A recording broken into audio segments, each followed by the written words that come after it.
Ladies and gentlemen, welcome to GIT 2021, the 7th International James and Jewelry Conference, organized by the James and Jewelry Institute of Thailand, Public Organization or GIT. The International James and Jewelry Conference is a biennial event since 2006. This year is 7th time. Here is the place for the researchers and the experts in James and Jewelry for both Thai and international. And right now you are here with me, Nanapat Watanaporn, who will be the MC. This event is held from 2nd to 3rd February 2022 at Manijan Resort, Chanthaburi, and everyone can watch it through live streaming of the virtual conference. Today we have the Corundum Symposium and GIT conference from Thai and international experts, also with abstracts from the researchers, oral presentation, and poster presentation. All right, and next is Corundum Symposium session by Thanong Leelawatanasuk, Deputy Director, Technical, the James and Jewelry Institute of Thailand, in the topic of Ruby and Sapphire Standardization, Challenges and Opportunities. Please put your hand together to welcome Thanong Leelawatanasuk on stage.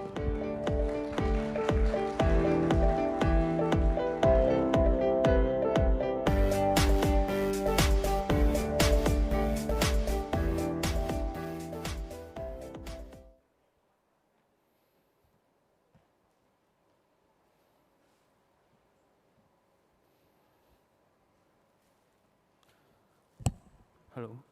Good morning, ladies and gentlemen, distinguished guests in this conference room, and those who are watching through the online platform. First of all, I would like to thank for GIT for giving me an honor as the first speaker on this stage to giving presentation in Corundum Symposium session. My name is Thanong Leelawatanasuk, the GIT Deputy Director, and my topic for today is the standardization of Ruby and Sapphire, challenges and opportunities.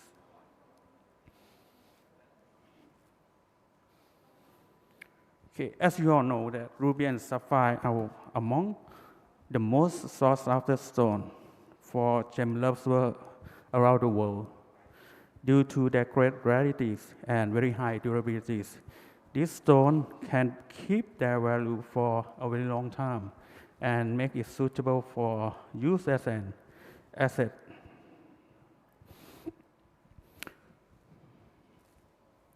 Okay, for centuries, these gems has been traded as precious stone together with diamonds, emeralds, and alexandrite.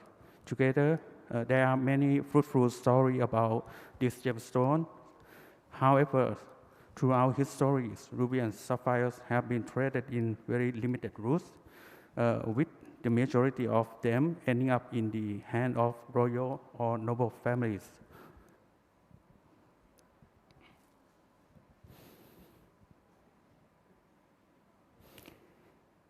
In this modern trade era, the ruby and sapphire market were incredibly enlarged, and there is huge demand for this gemstone from new consumers from many countries around the world. And Thailand is the world major producer of this gemstone. Roughly, more than 80% of the world production of ruby and sapphire has passed Thailand market for enhancement, cutting, mainly in Chanthaburi market here, and also the trading base in Bangkok.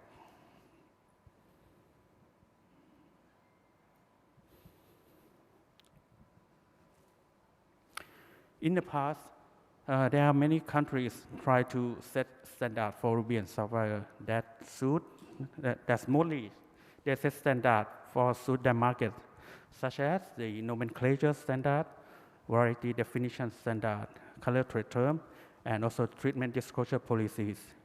But since the market was expanding and the trade was become more and more complicated, in networking, communication problems always arise when the stone has passed through many hands in the different markets on its journey from the mine to the consumers. Based on my experience, there are three main problems that we found due to the lack of international standards for ruby and sapphire as follows. the inconsistency of the laboratory report, the inconsistency of grading system among the labs, and the inconsistency of testing criteria used for origin and treatment identifications.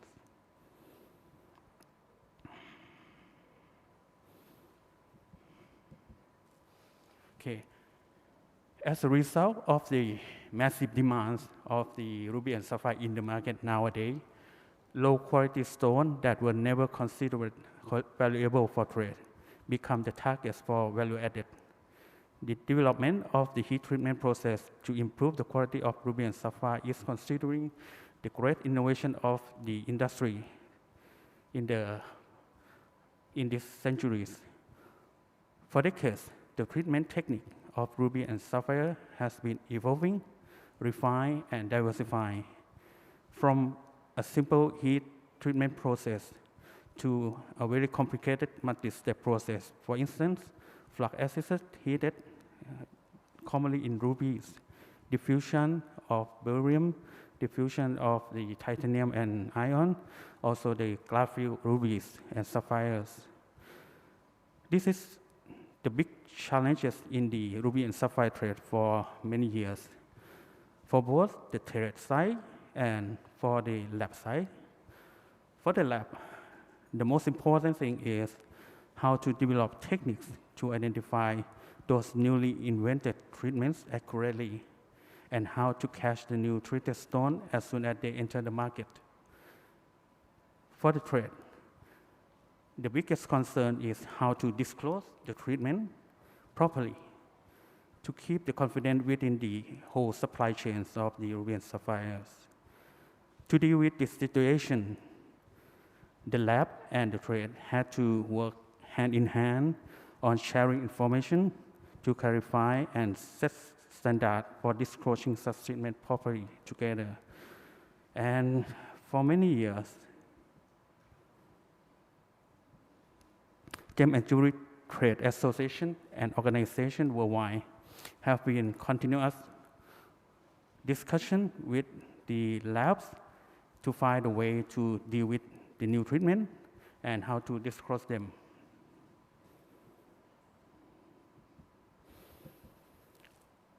Besides treatments, ruby and sapphire price also depend on their origin, which directly imply to their rarities.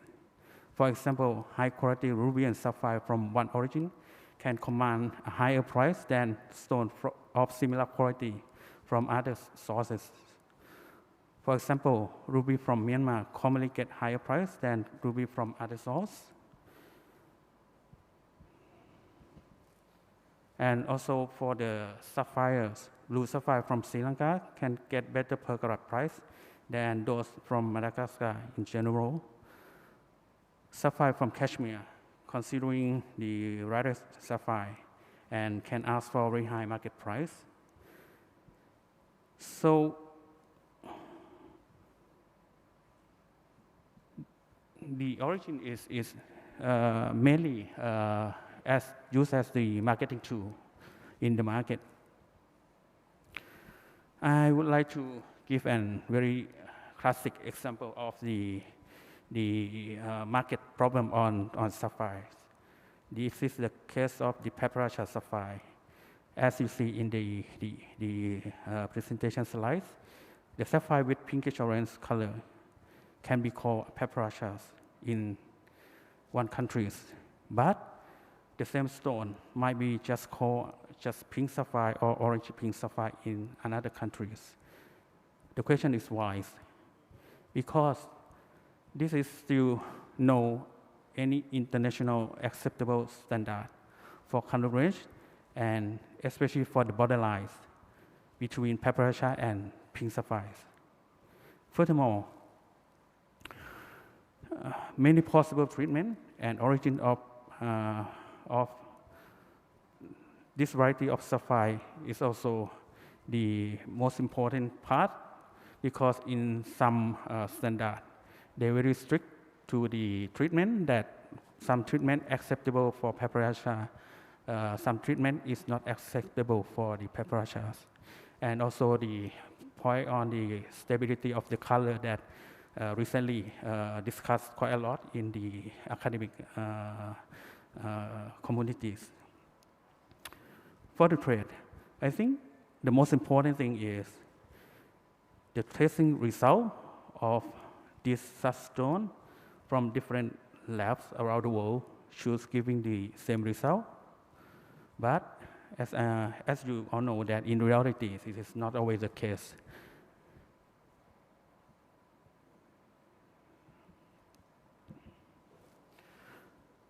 Ruby and Sapphire can also a good asset for investment, especially one with special property, such as large stone, untreated stone, high clarity stone, something like that. However, the stone that get classic color trade terms such as pigeon blood, ruby, and royal blue sapphires are considering a very important factor in its pricing structures nowadays, especially in high quality stone. The standards are still not yet harmonized, and there is always some inconsistency in color between labs, and there are different of color perception among traders and consumers in different regions as well. This is also another problem that we currently found in the market.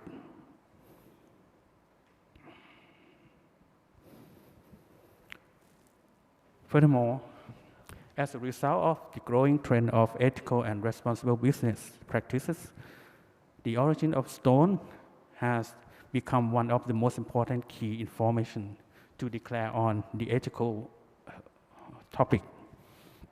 Since the provenance of stone is not only for marketing purpose anymore, the accuracy of the origin determination must be reliable across the market. Currently, there are many collaborations still underway among the geological lab communities to standardize the origin testing method of corundum gemstone, not only locally, but international collaboration to share information and harmonization is also going on.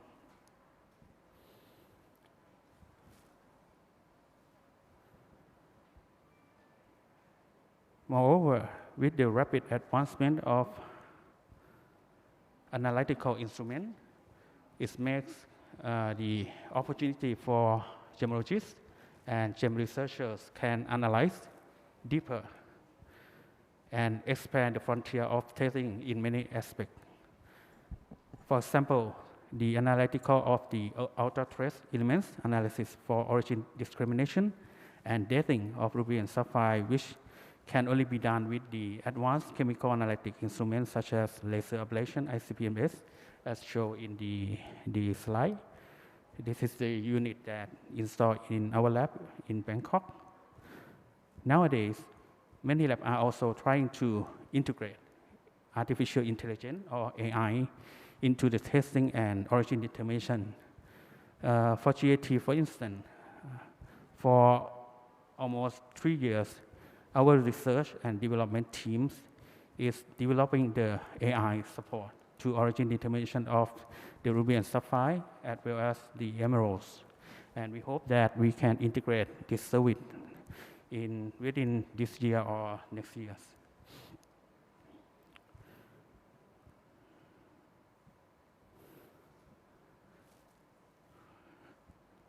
For almost a decade, the digital technologies such as social media or live platforms are slowly penetrating into the industry. But since the COVID pandemic, it seems to be that this trend has been accelerated. Due to the lockdown and travel restriction, all physical activities were suspended. The way that the gem community get in touch has changed dramatically. In the past, we rely on the traveling.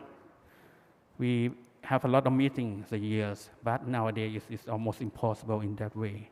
So the rise of social media communities, online meeting and virtual conference or congress like this time, for meeting and discussion on the information topic, on important topics has been the new normal.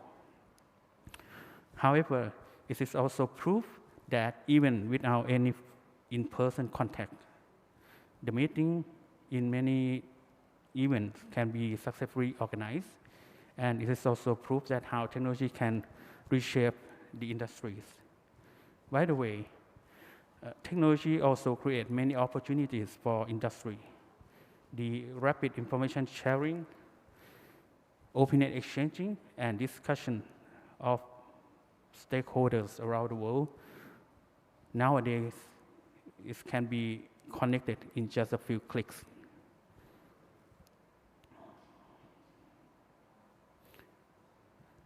In the GEM research community as well, gemologists and GEM researchers can also exchange their finding data with other labs or other experts within a few minutes. Just put it on the social media, and the information can be circulated to the entire communities in just an hours by sharing an article in an online social media platform such as Facebook or Twitter. Since the lab network is expanding and we can communicate much more effectively compared with the past, I believe that the discussion can be done more often. That means the time required to get the solution on such problems will be way quicker than the previous protocol, which might take months or years waiting for official forums.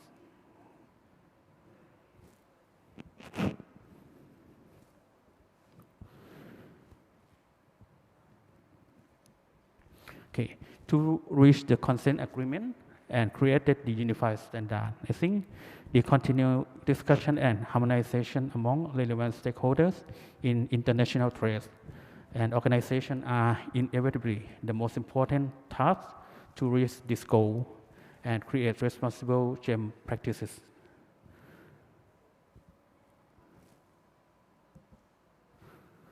Last but not least, the international collaboration to set standards such as CIPJO, AGA, and LMSC are very crucial in their role, and the global GEM and jewelry industry need to work together in harmony to reach the common goal to sustain the industry for the long run.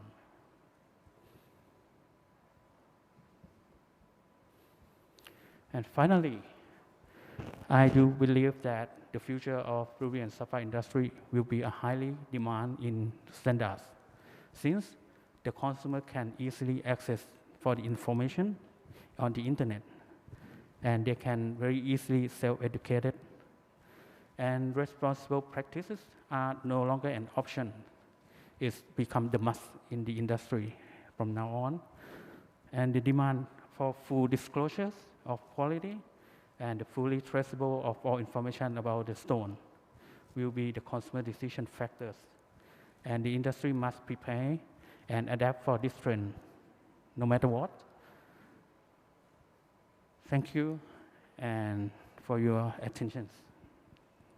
Thank you very much, Khun Thanong for the informative talk. Thank you so much, and please be seated. All right, ladies and gentlemen, I would like to mention you all that don't forget that you can scan the QR code that is shown on the table and the back of the chairs for filling the form. It was an evaluation form, and you can just answering the following questions. And for those who are watching us through live streaming, don't forget that you can feel free to scan it through the screen. All right, and the next topic is Future of the Sustainabilities in Global Ruby Sourcing by Mr. Dave Shetty, President and Chief Executive Officer from Fura James. Please.